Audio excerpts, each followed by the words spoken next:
అలాగే మనతో పాటు మన భారతదేశంలో ఉన్న ఒక వీధి ఉన్న మన సాధి అని సాధి కహే आपका साड़ी की लाओ ना साड़ी की लाओ अंदर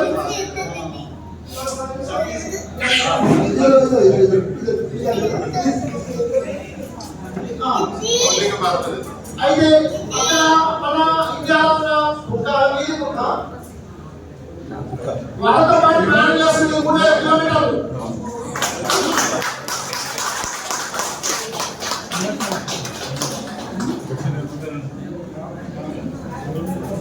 అలాగే మన ఇండియాలో 10 అదేవిధంగా మన బౌద్ధ మతంలో ఏం చేస్తూ కర్ణాటక నుంచి పాదయాత్ర చేసుకుంటూ వచ్చింది.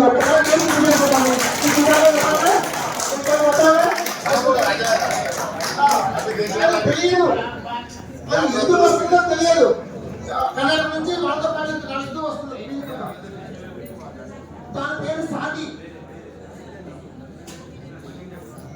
అయితే ఇక్కడ ఒకటే మనం పుట్టుకతో చాలా గొప్ప వ్యక్తులుగా పుట్టాము.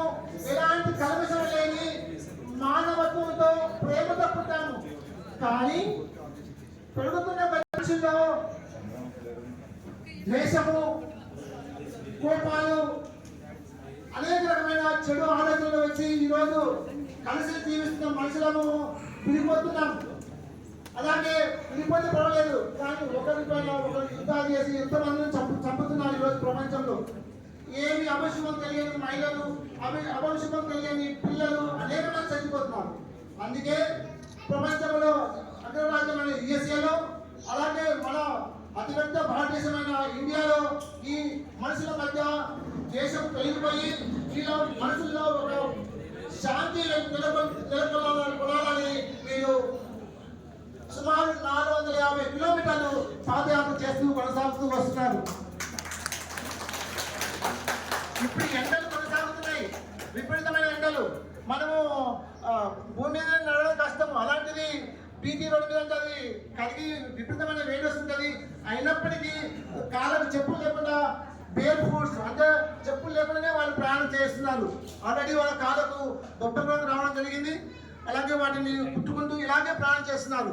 అంటే ఇక్కడ ఏంటంటే మన మనసులో ఉన్న మలినాన్ని తొలగించుకోవాలి, మన మనసులో ఉన్న ప్రేమను తిరిగి పునరుద్ధరణ జరగాలని కదా. ఎందుకంటే ఈరోజు మన ప్రజలు అమెరికాలో పోయి జీవిస్తున్నారు, రష్యాలో పోయి జీవిస్తున్నారు, ఆఫ్ఘనిస్తాన్లో పోయి జీవిస్తున్నారు. మనమందరం ఒకే కుటుంబము, మన పూర్వీకులు ఒకరే. కానీ మనం తెలియకుండానే మతాలు సృష్టించి, కులాలు సృష్టించి, ప్రాంతాలు సృష్టించి మీద మనుషులను విడబట్టి దేశం నింపుతున్నారు. కాబట్టి మన మనసులో దయచేసి ఈ బౌద్ధం యొక్క ముఖ్యమైన ఉద్దేశం, మన భారతదేశంలో పుట్టిన బౌద్ధము ఈరోజు ప్రపంచాన్నంతా శాసిస్తుంది. సుమారు 20 కంట్రీలలో మొత్తం పూర్తిగా బౌద్ధమే ఉన్నది. కానీ మన దేశంలో ఆ బౌద్ధం యొక్క గొప్పతనాన్ని మనం తెలుసుకోకుండా జీవిస్తున్నాము. ఏ దేశం అయితే బౌద్ధంగా జీవిస్తుందో ఈరోజు శాంతియుతంగా జీవిస్తుంది, ప్రేమానురాగంతో జీవిస్తుంది, మనిషి యొక్క అభివృద్ధిని కోరుకుంటుంది. అలాంటి ఆలోచన మనలో కలగాలని ఈ శాంతి యాత్ర కొనసాగుతుంది.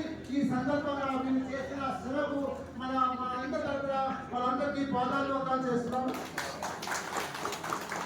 అలాగే మరి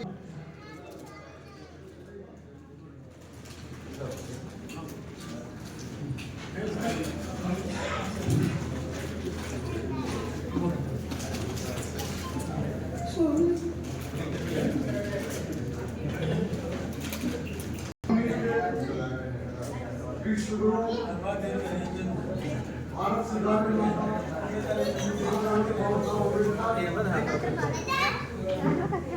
और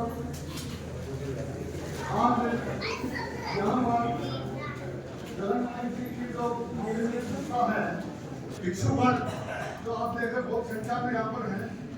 यहाँ पर वहाँ से पैदल यात्रा कर रहे हैं, शांति यात्रा। और ये यात्रा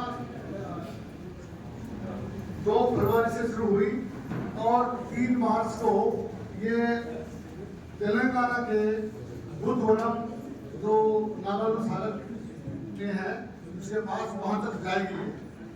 तो मैं सबसे पहले इन सभी जो भिक्षुगण हैं इन सब का बुद्धिस्ट सोसाइटी ऑफ इंडिया की तरफ से उनका हार्दिक अभिनंदन करता हूँ यहाँ पर हैदराबाद में।